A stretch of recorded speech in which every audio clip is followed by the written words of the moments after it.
Hello, everybody, and I am Louise Eddington, the Cosmic Owl of Cosmic Owl Astrology. And this is a forecast video.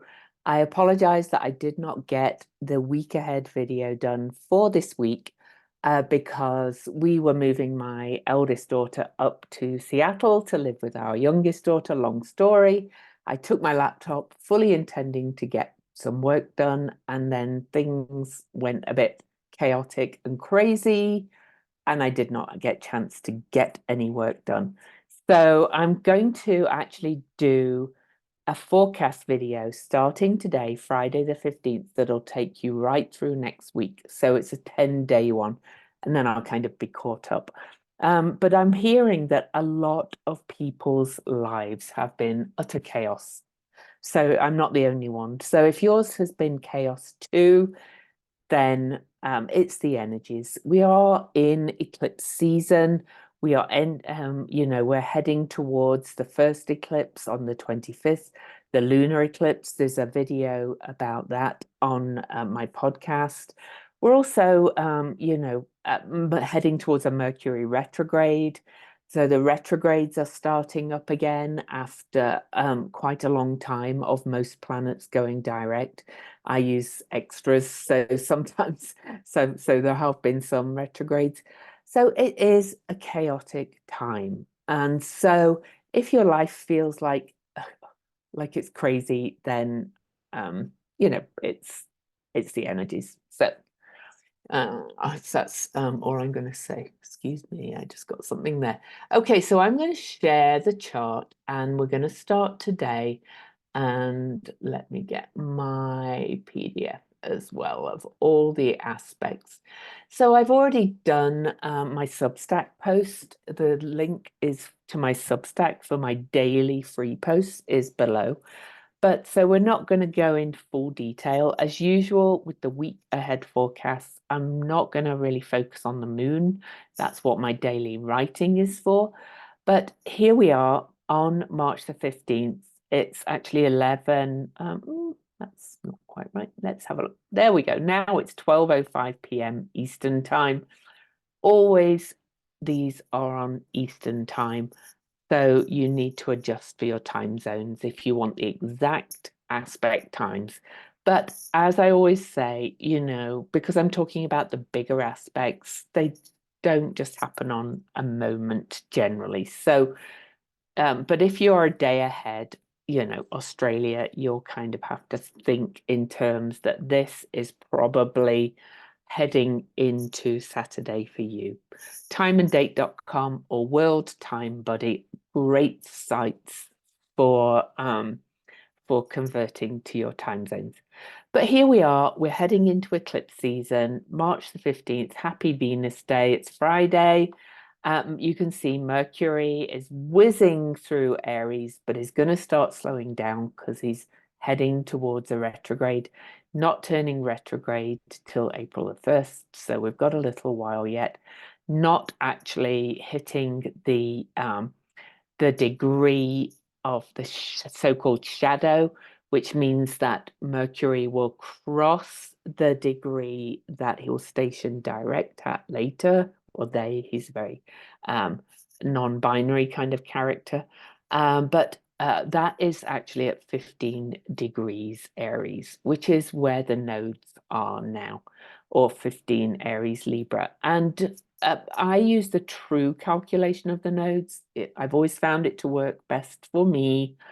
I've no attachment to others who feel differently, but I'm one of those rare people whose nodes change signs with the true and mean calculations.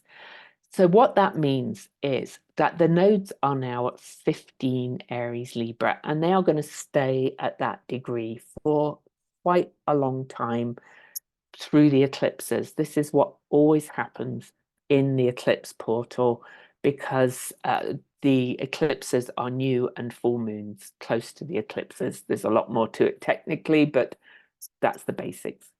So that's kind of setting the scene. We do also have Venus in Pisces now.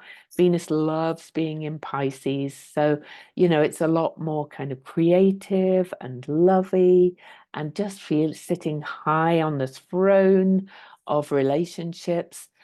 But we've got a lot of other chaos going on. So you might not be feeling that sometimes. I don't really always use these old terms for the planets because we need to look at the whole chart. So I think I've set the scene. We've got the moon in Gemini. The moon in Gemini is making a lot of aspects that are making today very scattered, very chaotic. The energy as we head into this eclipse season is very chaotic. Okay, and especially when the moon moves through the mutable signs before we get to the full moon. But let's look at the bigger aspects for today. There's not many, okay, but we have, let me have a look. I've just got to dive down here a little bit. The biggest aspects are quite supportive aspects. We do have the Mars is still in Aquarius, sextile to the truth teller and table shaker Eris, or Shit, stirrer as I call her. That's air and fire. That's stirring the pot a little bit as well, because Mars actually rules the sign of Aries, and Mars and Eris, brother and sister in the myth. They, are a little bit kind of contentious and are prepared to like call things out and shake things up. So that's an aspect that's happening today. The exact time for Eastern time is 5:55 p.m. Other things that are happening today, 9:36 p.m. The sun is, or Hygeia rather, is going to catch up to the sun asteroid, preventative health, very close to Neptune. This is very Piscean energy. This is looking after your spiritual and connected, kind of creative, unconscious self, or your connection with whatever the divine is for you, because Hygeia really is about preventative health. So it brings me to my favorite topic, which is self-care. And of course, when I talk about self-care, I am not talking about going and getting manicures. It could be part of your self-care, but I am talking about the self-care of your whole being, mind, body, and spirit. So that's a conjunction that's happening later today, as I say, and so make sure you're doing your self-care. Self-care Friday, call it that. Into Saturday, the 16th. Again, we don't have many major aspects, but I do want to point out that the moon is still in Gemini. The moon is in the sign of Gemini for all of the 16th, all of Saturday. So again, it's that curious, erratic, perspective shifting kind of energy. The moon is really making a lot of aspects, but they'll be detailed in my blog.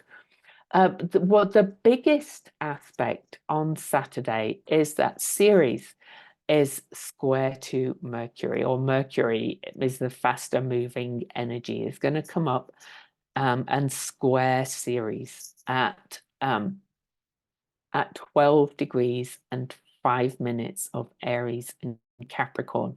And Aries and Capricorn are the two horned signs, all right? And sometimes heads can lock, but this is all about ideas and communication and perspective. Interestingly, I just joined a paid Substack for Sharon Blackie, if you've heard of her. She wrote If Women Rose Rooted and some other books. She's an English person who I was aware of, but she, in her paid Substack, is doing a research project with paid subscribers about a deepening of the heroine's journey, which I work with in my Venus retrograde class. And it's really helping. So this is learning about things about where your needs have not been met. Maybe about your mother wound with Ceres, about where you were not supported. Then maybe some things come up around that for you with this Mercury square to Capricorn. All right. There may be some thinking about it, writing about it, talking about it, whatever, however you process your thoughts.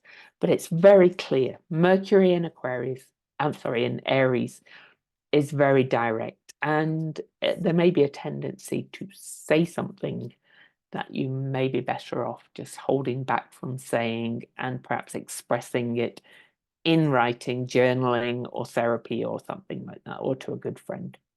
Okay, so that's the only main aspect on Saturday. So into Sunday, the moon moves into Cancer, her own sign, and things get a lot more emotional, less mental, more emotional, always with the moon in Cancer.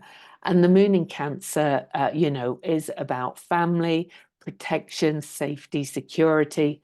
So that is a really big self-care day, looking after your emotional needs, doing what you need to fill your own needs. Because the more I work with astrology and people and clients and in my membership, my nest and things, the more important I realize self-care is and looking after your own emotional needs. That doesn't mean, you should be married to somebody who doesn't care for your emotional needs, but it's different expecting somebody else to fill all your emotional needs, whether it's a parent, a spouse, friends, whatever. So self-care, self-care. So on Sunday the 17th, the sun actually,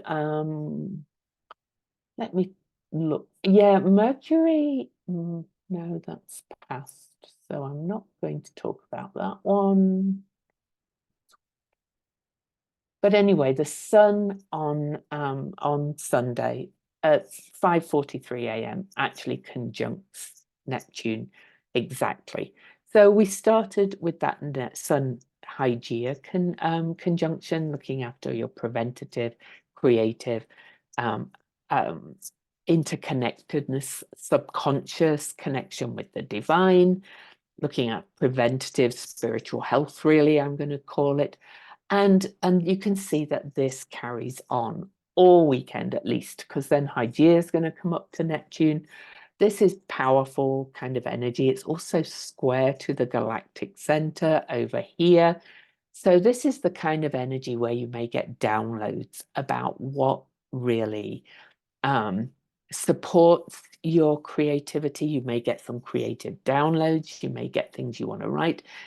Could be the energy of taking up writing poetry because it fills your soul, or just doing some other kind of writing, or some beautiful painting, the kind of channeled kind of painting more, not rather than exact kind of still life fine art.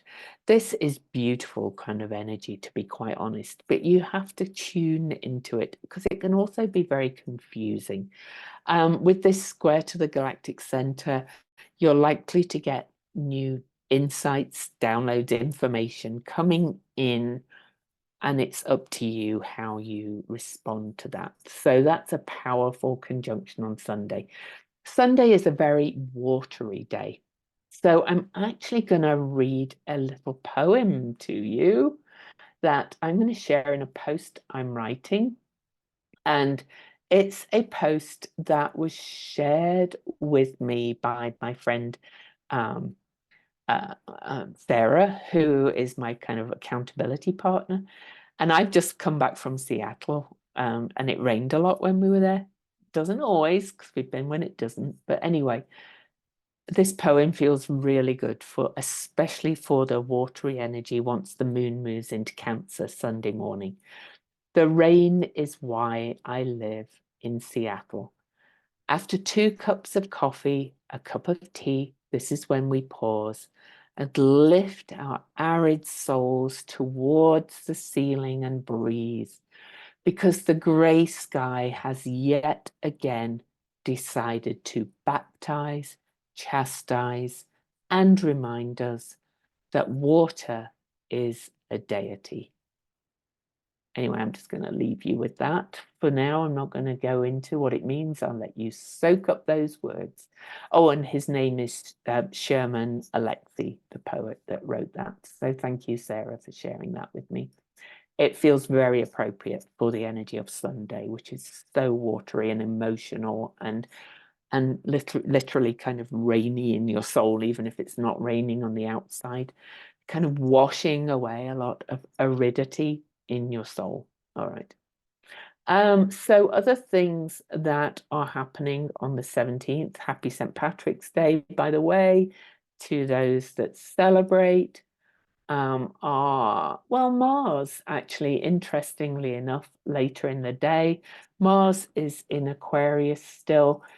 There's a lot happening on that day around 25, 26, 27 degrees of the signs, but Mars will come up earlier will come up and oppose way shower, Lady of the Lamp, or the torch at the crossroads, Hecate, kind of igniting something about what's the way of your heart. What's your heart's desire? Which way do you want to go as we move into this eclipse season? And Mars will also make an air trine aspect to Vesta. The asteroid Vesta looks like a flame, inner flame of like, I'm going to decide which is my path forward with whatever's going on for you in your life. All right, so into next week now. So Monday, the 18th. Again, just looking at an overview, you can see the moon is solidly in Cancer. You can see the moon comes up and squares the nodes. So we're kind of like halfway to the eclipse. We did have the first quarter moon, which I will look at in greater detail in my Substack. So that was actually while the moon was still in Gemini. That's a turning point towards that first lunar eclipse, the Libra one on the 25th. Are you taking action? And are you taking action to look after yourself first and feed your needs and protect yourself and build your own sense of emotional sense of security? Self-care, self-care, self-care. I know I talk about it all the time, but anyway, it's important. I've realized how important it is. There's some advantages of being 64 and going through a lot and learning a lot and wisdom weaving a new story of me. Anyway, on March the 18th, very early as well, Venus over here in Pisces, been quite quiet, will square off to Pallas Athena. I always kind of think of Pallas Athena, if you look at the symbol, as Venus squared, because we have the cross of matter on both, and this is the circle of spirit, and this is a diamond or a square on the side, which is kind of more the squared off knowledge, that insight, that creative intelligence. So this is about mixing heart and mind in creating your vision of the future. What do you really desire as we move into this eclipse season, which is always a bit of a reset in some way or another that emerges later. And then, okay, so that's all I'm going to talk about for the 18th, I think. I'm going to say that Mercury on the 18th does conjunct the North Node and starts to pass over degrees that he will retrograde back over.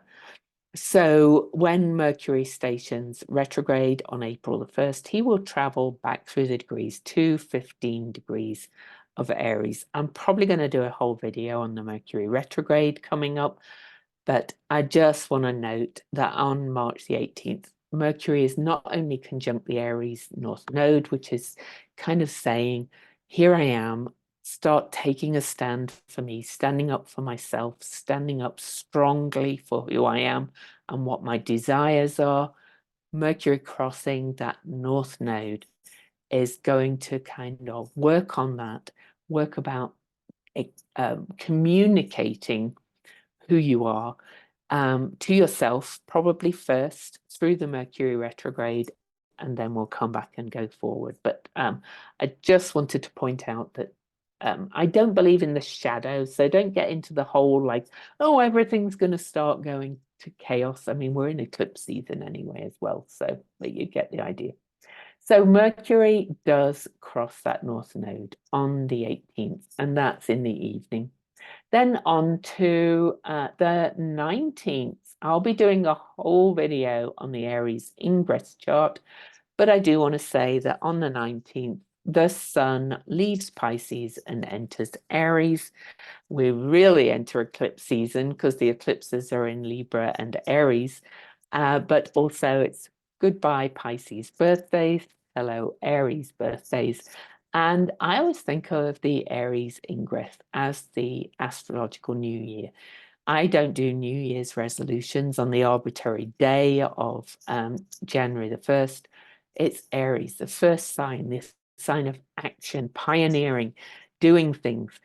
Aries season starts, and I will do a whole video on the Aries ingress chart. So look for that as well. I'm on video catch-up day today as I do this. So on to the 20th, after we start saying happy birthday to Aries, and I start posting the Aries memes on my Facebook page, Cosmic Owl Astrology page. On the 20th, as the Sun settles into Aries, Mercury comes up and conjuncts Chiron.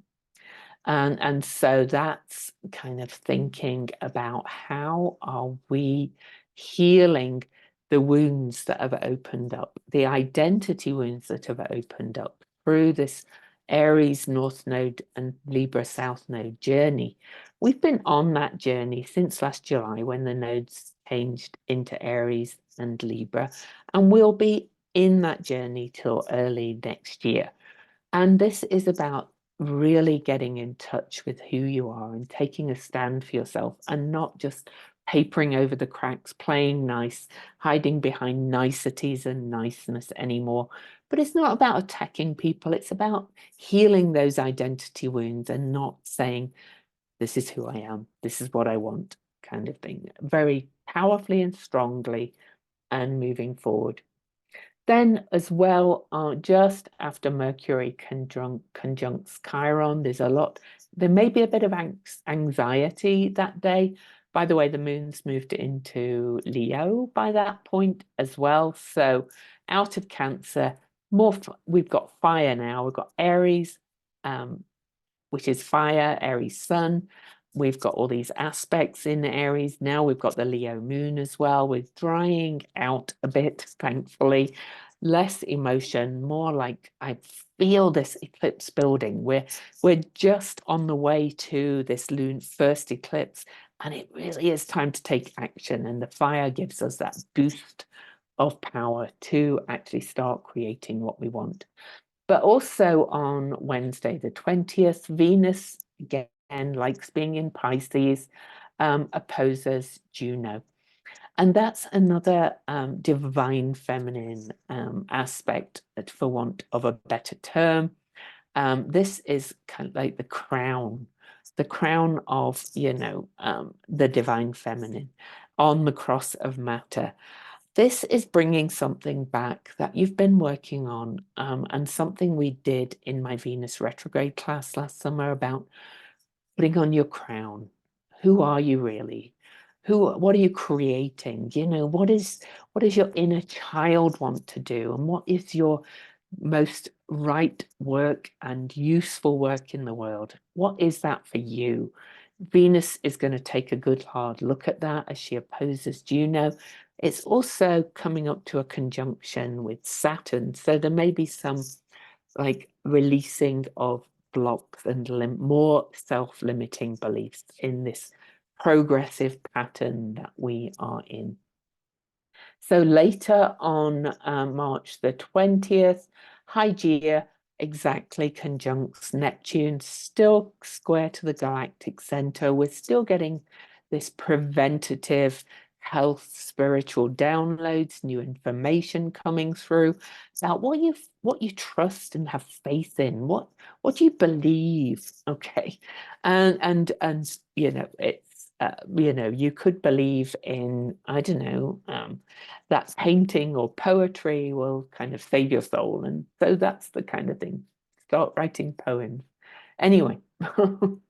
And on later as well, on March the 20th, Vesta comes back up to 27 degrees, opposes the galactic center, and squares Neptune. So we've got a mutable T-square that's asking you to bring this new information down into your inner flame, which is Vesta, into the heart of your being, and change your perspective or change how you speak about yourself in the world. That's another one that could be happening.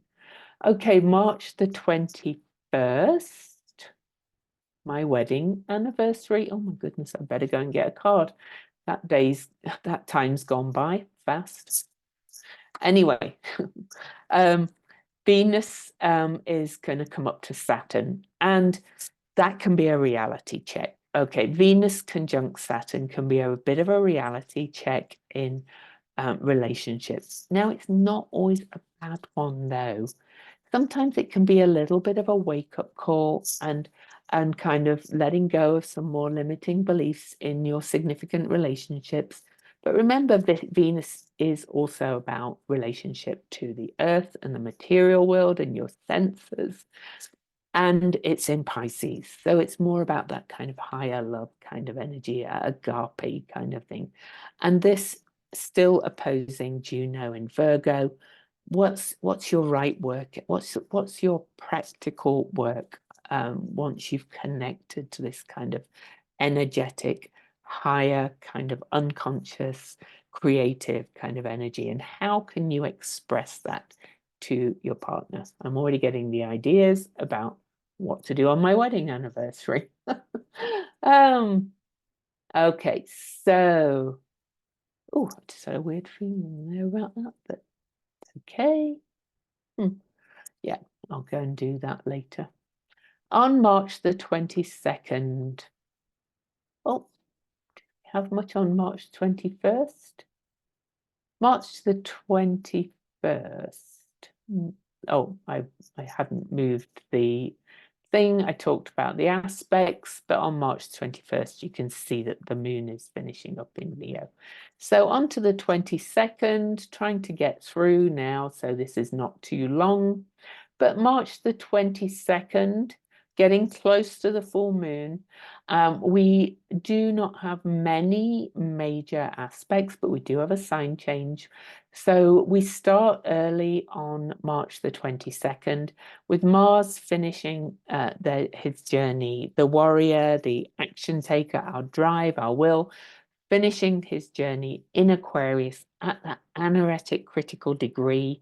Things might feel a little bit anxious here. Mars' last aspect in the sign of Aquarius is a square to Sedna, which I find is really related a lot to big cycles of change. And as we enter the eclipse season, you know that you could be looking at where you're shifting in the big cycles of change that we're in, and what action you need to take as we move into Aries, Libra, eclipse season, and with Mars being the ruler of Aries during that eclipse season. So that's quite a powerful square.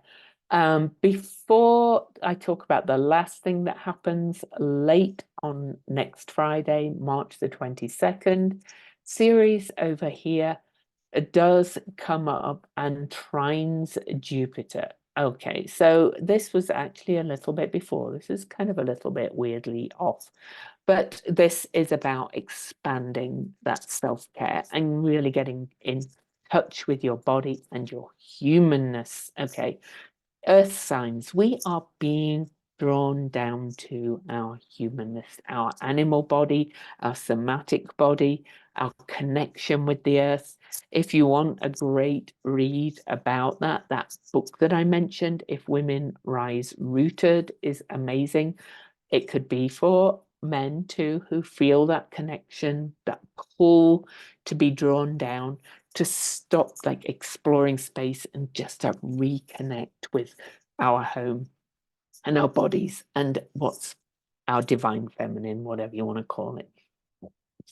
Anyway, late next Friday, March the 22nd, Mars will leave the sign of Aquarius and enter Pisces. And that's a little bit more uncomfortable. Mars does not really love being in the sign of Pisces very much because Mars likes action, likes, drive, likes to do. Mars is the warrior or the guardian. And now in Pisces, he's kind of swimming around in the water kind of a little bit. So it's not Mars' most comfortable place. So I'm just, excuse me. So Mars will be in the sign of Pisces till April the 30th, from March the 22nd. So your drive and your will may be a little bit like diminished. You may feel a little tireder than usual for that period while Mars is in the sign of Pisces. Not to mention the fact that the general chaotic energy of the eclipses can be a little bit draining and tiring as well. So, you may need to honor your body's request for, a little bit more downtime, a little bit more rest, for maybe if you walk every day like I do, for being a bit slower paced. It's just, a blip. And we'll look in detail at Mars' journey through Pisces later, but it begins next Friday. Okay, so Saturday the 23rd, Venus will sextile Jupiter. So Venus over here in the sign of Pisces, still exalted, left Saturn behind. So maybe release some blocks, limiting beliefs, or if you came up against any roadblocks or reality checks, now is the time to work on what came up for you with that. The sextile to Jupiter is a nice one. Jupiter's in Venus sign. Venus is in Jupiter's sign if you use the traditional rulership. So we've got this mutual reception going just before the full moon. This is kind of saying expand that creativity, expand that sense of well-being of body and spirit. All right. So that's the 23rd, Venus. Oh, and then late on the 23rd is Pluto squaring Haumea. Okay, and that is the 5th of 13 squares. Started in 2022, will end in the spring of 2028. Birth and rebirth, transformation and change, and messy, fecund rebirth. This is what I call the aspect of the decade, potentially as a bigger collective thing that's on the eclipse. Basically, it's happening. It actually is exact at 11:36 p.m. on the 23rd as we head into the eclipse and at the first lunar eclipse. So we're in this full moon lunar heightened energy anyway of an eclipse, and this Pluto Haumea square. Haumea was the goddess of creation in Hawaii. She was, birthed Pele and all the Hawaiian deities. She also had this regenerative quality. Her actual physical planetary, the dwarf planet looks like an egg with a red spot on it, that fertile connection to the umbilical cord of the mind of God, or whatever you want to call it. I really think this eclipse season with that square and all the other things happening is going to be kind of epic, to be kind of honest. But it will start to emerge from this period. You know, you may get some insights on the day, pay attention to what's happening, but really, you know, it's all kind of happening in one session, if you like. So on March the 24th, the Sunday, the last day, full day we're going to look at, there are really no major aspects. You can see that the lunar aspects, but the moon will finish its journey in Virgo and enter Libra. And then on the 25th, we have the first eclipse. All right, so the first eclipse is at 1:45 a.m. Eastern, so it's overnight, really, into the 25th. And I did a whole podcast video about the lunar eclipse, and I'm going to leave you at that. Next week's we'll start to move right into the betwixt eclipses portal, and that's going to be quite a big one. But I'm also going to be doing the solar eclipse forecast video podcast coming up as well, right after that lunar eclipse. This is a big season we're entering. You know, and this week we're really kind of in this chaotic, kind of frenzied part where there's a lot going on and self-care. So while you're here, please support my channel. Please give me a thumbs up, subscribe, check the little bell to be notified. And I was going to pull you a card for the week, and I'm actually going to pull 3 as I do. I forgot to do those, so cards are at the end. I'm a little bit discombobulated from this chaotic energy and all the stuff that's been happening in my life, but it's all okay. I feel it kind of feels exciting in a way, because there was kind of some collapse and disasters, and then there was some amazing things emerging too. So anyway, let's do quick card pull. Okay, so I'm using the Tridevia or Tridevia tarot deck. Some of you have bought it and seem to be loving it. There's a discount code in the description if you use my link. I'm an affiliate too, by the way. I get a small affiliate payment, but you get a discount too off the deck if you like the look of it and choose to order it. 7 of Cups, though, kind of starts the week. So let's have a look at what the book says for the 7 of Cups. And here's the card. So starting this 10-day week, really, 7 of Cups. You can see the figure, and there's those 7 cups kind of filling up like a bit like a waterfall from that top, bringing it down. This kind of indicates all that emotion that I talked about as we move into the week, especially when the moon moves into Cancer. But the 7 of Cups says there are lots of options in front of you, and it might not be easy for you to choose between them. Take time to reflect and do one thing at a time.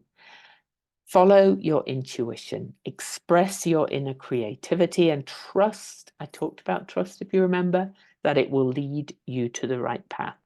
The best decision is always the one you feel most aligned with.